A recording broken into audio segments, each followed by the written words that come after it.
नमस्कार दोस्तों, स्वागत है आप सभी का आपके अपने YouTube चैनल में जिसका नाम है बोर्ड परीक्षा। आज का ये वीडियो कक्षा 10 की NCERT बेस्ड मैथमेटिक्स से है। राइटर का नाम है डॉक्टर मनोहर रे। तो समय व्यर्थ न करते हुए सीधे चलते हैं एक्सरसाइज 6C पर, और क्वेश्चन नंबर आपके सामने आ रहा है 13। अध्याय का नाम है ट्राइंगल त्रिभुज। यहाँ पर क्या कहा गया है, एक आकृति बनी हुई है और उस आकृति के बारे में कुछ ब्यौरा दिया गया है।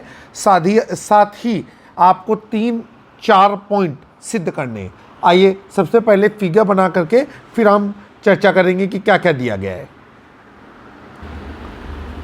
तो देखिए, एक बेहतरीन सा फिगर आपके सामने रिप्रेजेंट कर दिया गया है। आइए अब समझते हैं क्या कहा जा रहा है। कहा जा रहा है कि त्रिभुज ABC में शीर्ष लंब AD, ठीक है। शीर्ष लंब क्या होता है? शीर्ष लंब होता है कि किसी त्रिभुज के शीर्ष से या त्रिभुज के किसी भी शीर्ष से सामने वाली भुजा पर खींचा गया लंब शीर्ष लंब कहलाता है। AD और CE परस्पर बिंदु P पर प्रतिच्छेद करते हैं, जैसा कि आप चित्र में जानते हैं। अब आपको दर्शाना है, कुछ चीज़ें सिद्ध करनी है। आइए यहाँ पर चलते हैं। तो यहाँ पर लिखेंगे ज्ञात है, हमें क्या ज्ञात है लिखेंगे, त्रिभुज ABC में शीर्ष लंब AD व CE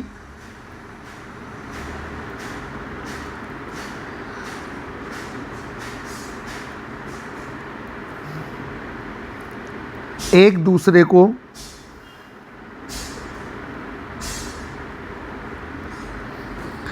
परस्पर बिंदु O पर काटते हैं। P पर, O नहीं, P पर प्रतिच्छेद करते हैं।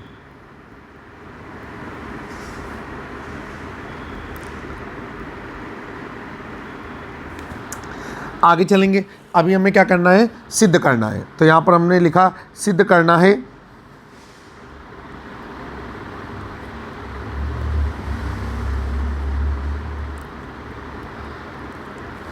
चलिए, क्या सिद्ध करना है? 4 चीज़ें सिद्ध करना है। पहला तो सिद्ध करना है कि त्रिभुज AEP, ये सारी चीज़ें चित्र में हमें दिखेंगी। समरूप त्रिभुज CDP। इसके बाद 2 नंबर में सिद्ध करना है कि त्रिभुज ये 2 ही नंबर था, तो 1 नंबर में AEP समरूप त्रिभुज CDP बिल्कुल सही है। 2 नंबर में है त्रिभुज ABD समरूप त्रिभुज CBE। 3 नंबर में है त्रिभुज AEP समरूप त्रिभुज ADB। और 4 नंबर में है कि त्रिभुज PDC समरूप त्रिभुज BEC। ठीक है, यहाँ पर बारी बारी से नंबर डाल लेते हैं। नंबर 1, नंबर 2, नंबर 3 और नंबर 4। ये 4 चीज़ें सिद्ध करनी है। अब हम लोग उपपत्ति करेंगे, ठीक है। तो यहाँ पर लिखेंगे उपपत्ति।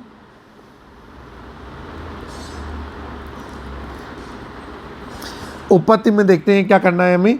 तो ये जो आपको त्रिभुज दिया गया है आपको AEP और त्रिभुज CDP, ये दिख रहा है AE, ठीक है, AEP व त्रिभुज CDP में जिस चीज़ को पहले सिद्ध करना है। अच्छा, उसके पहले हम एक चीज़ और भी कर सकते हैं। वो हम ये कर सकते हैं कि चूँकि चूँकि AD व CE शीर्ष लंब हैं,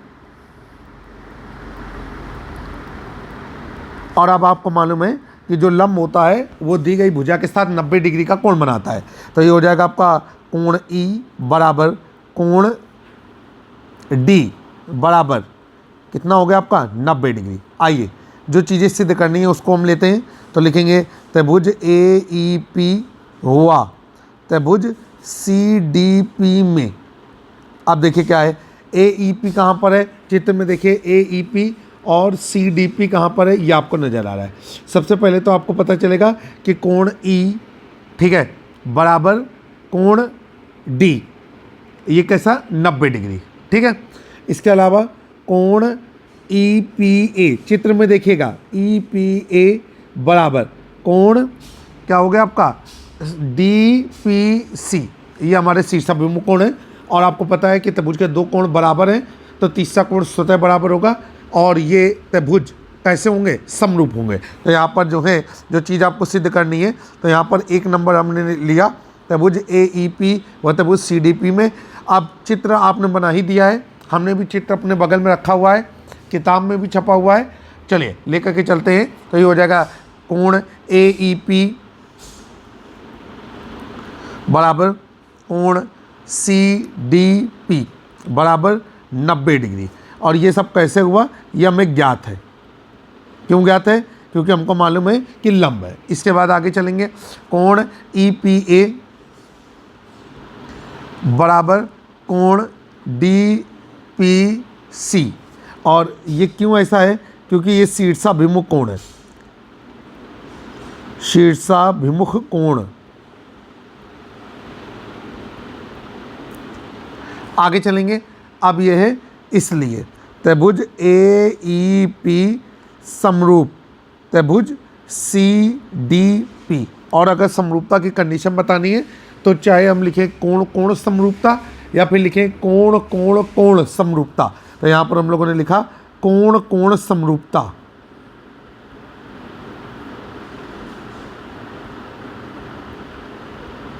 ये हमारा प्रूव्ड हो गया। तो देखिए किस तरीके से आसानी से हमने इसका पार्ट नंबर ए कंप्लीट कर लिया। पार्ट नंबर 2 आपकी स्क्रीन पर देखिए। अब पार्ट नंबर 2 में क्या है, यहाँ पर लिखा जा रहा है त्रिभुज ए बी डी, ठीक है, त्रिभुज ए बी डी व त्रिभुज सी बी ई में, ठीक है। आ जाइए लिखेंगे त्रिभुज ए बी डी व त्रिभुज सी बी ई में। अब देखिए क्या है यहाँ पर, ए बी डी कहाँ है, चित्र में देखिए आपको नज़र आ रहा है ए बी डी, और दूसरा क्या है सी बी ई, तो सी बी ई। अब देखिए इनमें क्या हो सकता है, सबसे पहले तो आपको मालूम है कि कोण डी बराबर कोण ई 90 डिग्री। नंबर 2 यहाँ पर अब हो जाएगा कि कोण ए बी डी, नज़र देखिए ए बी डी बराबर कोण सी बी ई, ये कोण दोनों में उभयनिष्ठ पड़ रहा है। अब दो कोण समान हो गए तो कोण कोण समरूपता के आधार पर ये भी त्रिभुज समरूप त्रिभुज हो गए। आइए अब इसे करते हैं। सेकंड नंबर है, तो यहाँ पर हम लोग लिखेंगे सबसे पहले कि कोण ए डी बी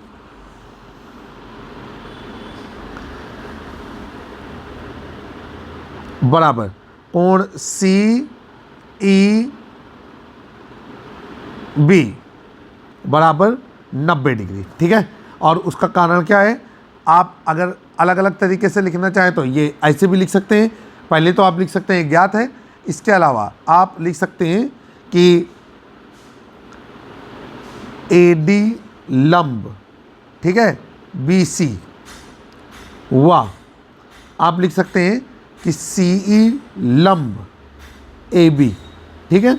चलिए अब इसके बाद हम आगे चलेंगे। अब क्या है हमारा कि कोण ए बी डी बराबर कोण सी बी ई, और हम आगे लिखेंगे उभयनिष्ठ।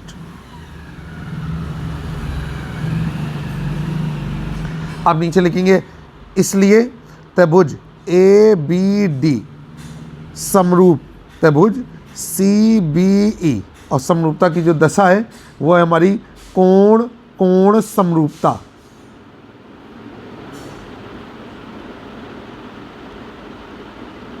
ठीक है, और ये चीज़ हमारी प्रूव्ड हो गई। तो देखिए आसानी से हमने इसका पार्ट नंबर 2 भी कंप्लीट कर लिया। अब हम चलते हैं पार्ट नंबर 3 पे। आइए पार्ट नंबर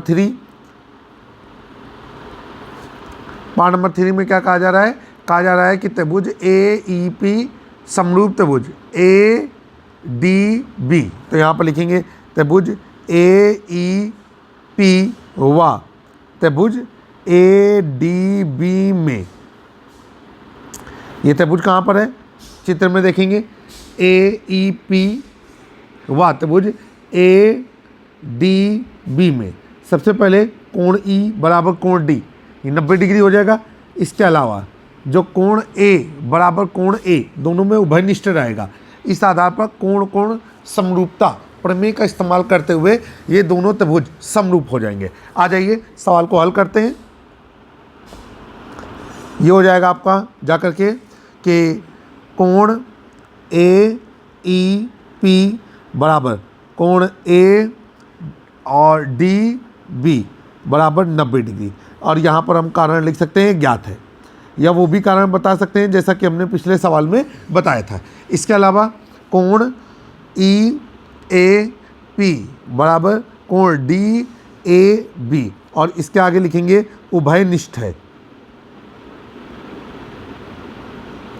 फिर आगे इसलिए त्रिभुज ए ई पी समरूप त्रिभुज ए डी बी, और समरूपता की जो दशा है वो कोण कोण समरूपता है, कोण कोण समरूपता।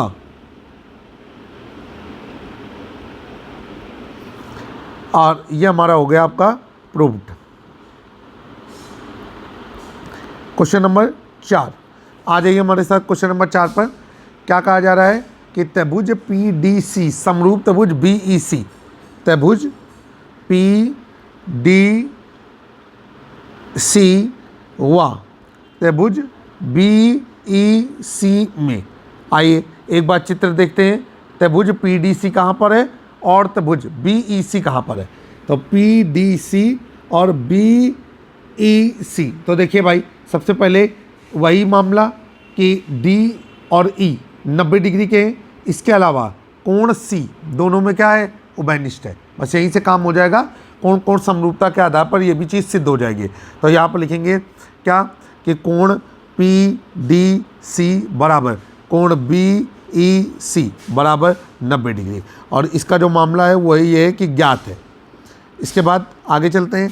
यहाँ पर लिखेंगे कोण डी सी पी बराबर कोण ई सी बी, और इसके आगे लिखेंगे उभयनिष्ठ है। फिर इसलिए त्रिभुज पी डी सी समरूप त्रिभुज बी ई सी, और समरूपता की दशा क्या हो गई, ये हो गई हमारी कोण कोण समरूपता।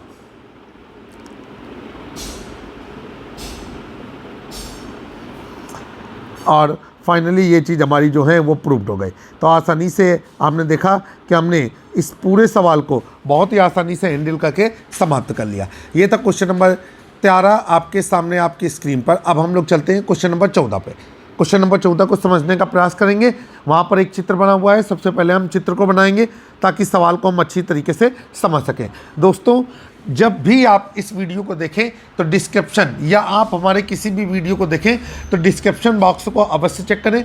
हम समय समय पर बताई गई एक्सरसाइज का जो PDF होता है वो वहाँ पर अटैच कर देते हैं, ताकि जिन बच्चों के पास किताब ना हो उन्हें परेशानी का सामना न करना पड़े और वो आसानी से इस सवाल को क्या कर सकें, सीख सकें। आ जाइए क्वेश्चन नंबर 14 आपकी स्क्रीन पर। देखिए क्या कहा जा रहा है। एक फिगर बना हुआ है, सबसे पहले फिगर बनाएंगे और इसके बाद फिर आगे की बात करेंगे। चित्र आपके सामने प्रस्तुत है। कहा जा रहा है कि त्रिभुज ABC व त्रिभुज PAMP का के दो समकोण त्रिभुज हैं। समकोण त्रिभुज क्या होता है, ऐसा त्रिभुज जिसका एक कोण 90 डिग्री होता है समकोण त्रिभुज कहलाता है। कहा जा रहा है जिनका कोण B व कोण M समकोण है। आप कह रहे हैं कि सिद्ध कीजिए। नीचे आपको सिद्ध करना है कि त्रिभुज ABC समरूप त्रिभुज AMP, और दूसरा है कि CA, चित्र में देखिएगा CA/PA बराबर BC/MP। ध्यान रखिएगा जब भी आपको प्रमेय आधारित सवाल बताए जाए उस समय आपकी निगाह फिगर पर होनी चाहिए। जो बच्चे फिगर पर निगाह रखते हैं उनका सवाल ज़्यादा एक्यूरेंसी के साथ सिद्ध होता है। तो चित्र आपके सामने बन ही गया है। अब यहाँ पर जो है जो चीज़ें प्रूव करनी है उस पर भी हमारी चर्चा हो चुकी है। आइए नोट कर लेते हैं। तो यहाँ पर लिखा है, दिया गया है, ज्ञात है। इसे हम लोग लिख सकते हैं कि दिया है। क्या ज्ञात है हमें मालूम है कि त्रिभुज ABC व त्रिभुज AMP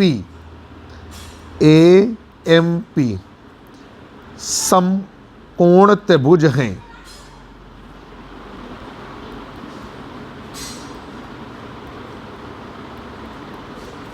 फिर आगे अब क्या कहा जा रहा है कि जहां कोण बी बराबर कोण एम बराबर 90 डिग्री। आगे चलेंगे। अब क्या करना है, हमको सिद्ध करना है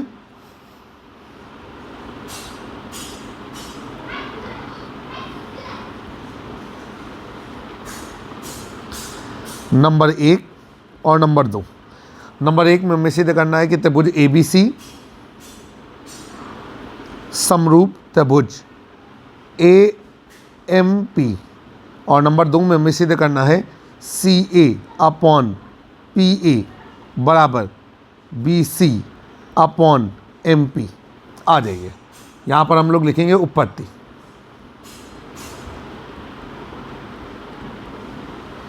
चले, अब यहाँ पर हमने त्रिभुज ABC व त्रिभुज AMP को ले लिया। ये हमारा पॉइंट नंबर A हम सिद्ध कर रहे हैं। तो हमने त्रिभुज जो है ABC व त्रिभुज AMP को ले लिया। आइए आगे चलते हैं। यहाँ पर देखिए क्या है चित्र में, देखिए पहले तो कोण B बराबर कोण M, इसके बाद कोण A बराबर कोण A, दोनों में उभयनिष्ठ है, इसलिए त्रिभुज ABC समरूप त्रिभुज AMP हो जाएगा। समरूपता की जो कसौटी होगी वो होगी कोण कोण समरूपता। तो आइए यहाँ पर लिखेंगे कि चित्र आपको दिख ही रहा है कि कोण ABC बराबर कोण AMP बराबर 90 डिग्री, और आगे लिखेंगे ज्ञात है। इसके बाद कोण BAC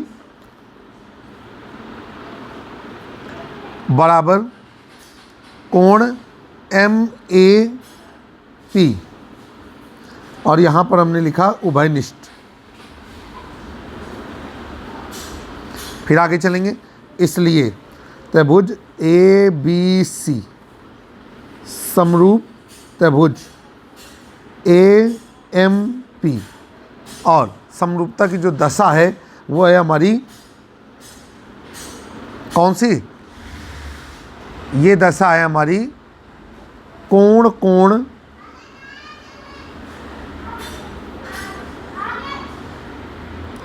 समरूपता। ठीक है, और ये बात हमारी प्रूव हो गई। अब इसके बाद हम लोग आगे चलेंगे। बी नंबर में कहा जा रहा है CA अपॉन PA। देखिए कहाँ पर है CA और कहाँ है PA, सारी चीज़ें आपको नज़र आ गई। इसके बाद BC नज़र आ रही है और MP भी नज़र आ रही है, तो हम समझ गए कि ये इन्हीं त्रिभुज के अंदर से है। तो ये हो गया आपका बी नंबर में हमको प्रूव करना है कि CA अपॉन PA बराबर BC अपॉन MP।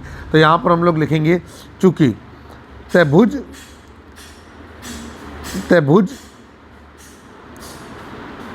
ABC व त्रिभुज AMP समरूप त्रिभुज हैं,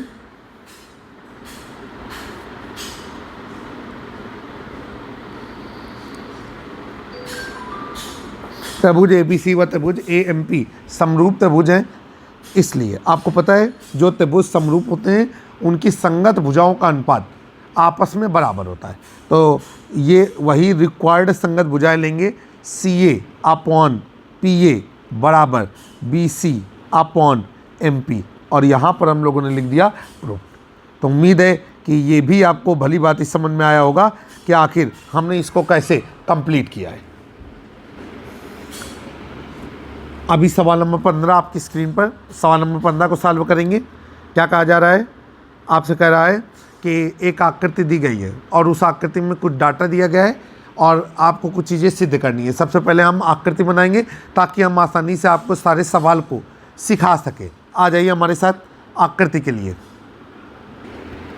तो एक साफ सुथरा चित्र आपके सामने आपकी स्क्रीन पर, आइए सवाल को हल करते हैं। क्या कहा गया है, कहा जा रहा है कि दी गई आकृति में ए बी बराबर, नज़र आ रहा है आपको, ए बी बराबर कितना दिया गया है आपको, ए सी, अर्थात त्रिभुज ए बी सी एक समद्विबाहु त्रिभुज है। कहा जा रहा है इसकी भुजा बी सी को बढ़ाया गया है ई तक, और कहा जा रहा है कि ए डी लंब बी सी और ई एफ लंब ए सी। आपको कह रहा है सिद्ध कीजिए कि त्रिभुज ए बी डी समरूप त्रिभुज ई सी एफ। आइए हम इसे करते हैं, और सबसे पहले हम लोग नोट करेंगे कि दिया है। आपको बताना चाहते हैं यह NCERT बेस्ड बुक है जो डॉक्टर मनोहर रे के द्वारा लिखी गई है। यह है आपका सबसे पहले समद्विबाहु त्रिभुज ABC में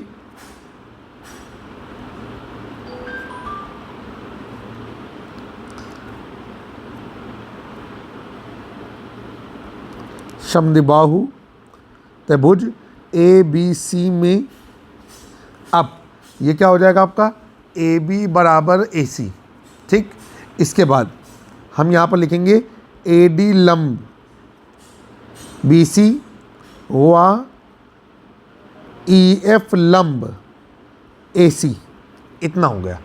अब इसके बाद हमसे कहा जा रहा है कि सिद्ध करना है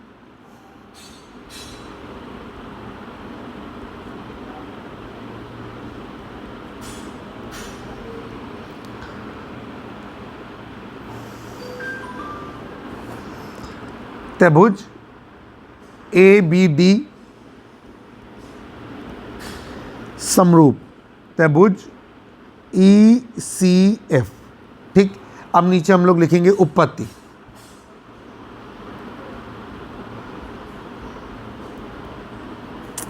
चलिए अब उत्पत्ति में हम सबसे पहले उन चीज़ों को कर लें, ठीक है, जो हमारे मतलब की हों, ठीक है। आ जाइए भाई, यहाँ पर हम लोग क्या करेंगे कि सवाल को हल करते हैं और लिखेंगे सबसे पहले कि जिन त्रिभुजों को समरूप सिद्ध करना है उन्हीं त्रिभुजों को उठाते हैं। तो लिखेंगे त्रिभुज ABD व त्रिभुज ECF में। आइए क्या हो जाएगा, सबसे पहले तो यहाँ हो जाएगा आपका नंबर 1 में कि कोण कितना ABD, तो कोण यहाँ पे क्या होगा, ए रुकेगा। सबसे पहले त्रिभुज ABD और त्रिभुज EFC में, तो ये हो जाएगा आपका कोण ADB, कोण ADB बराबर कोण EFC बराबर 90 डिग्री। और ये चीज़ हमें ज्ञात है क्योंकि हमको बताया गया है कि AD लंब BC व EF लंब AC। इसके बाद और क्या हो सकता है हमारा, देखते हैं जरा। कोण A रुकेगा, थोड़ा और सोचते हैं। अब ये हो जाएगा आपका कि कोण ABC बराबर, ठीक है, कोण ABC बराबर कोण ECF, ठीक। और ये क्यों हो रहा है, ये हो रहा है चूँकि हमारा AB बराबर AC है, कारण हमने बता दिया। अब आपको पता है कि AB बराबर AC है, तो समद्विबाहु त्रिभुज की जो दोनों समान भुजाएं तीसरी भुजा के साथ समान कोण निर्मित करती हैं, ठीक है। अब इसके बाद आगे चलेंगे, ये क्या हो जाएगा आपका, अब फाइनली दो चीज़ें बराबर हो गई, तो यहाँ लिखेंगे इसलिए त्रिभुज ABD समरूप त्रिभुज ECF, और समरूपता की दशा हो गई आपकी कोण कोण समरूपता। तो कोण कोण समरूपता को बहुत सारे लोग AA समरूपता भी लिखते हैं। ए का मतलब होता है एंगल, तो AA समरूपता। ये बात आपको समझ में आ गई ना। इससे एक चीज़ ये आ रही है कि कोण ABC बराबर कोण ACB, ठीक है। अब ये चीज़ हो गई हमारी प्रूफ। तो उम्मीद है कि आपको सभी को ये चीज़ बेहतर तरीके से समझ में आई होगी और आपने इसको एंजॉय भी किया होगा। तो आज के इस वीडियो में इतना ही। आज के इस वीडियो में हमने आपको क्वेश्चन नंबर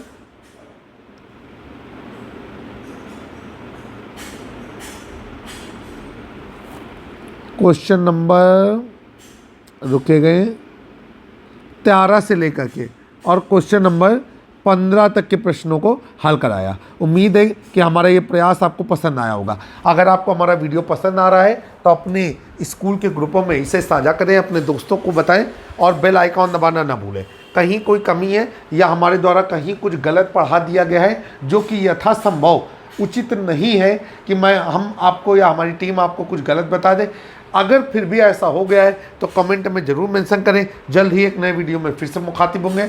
नमस्कार।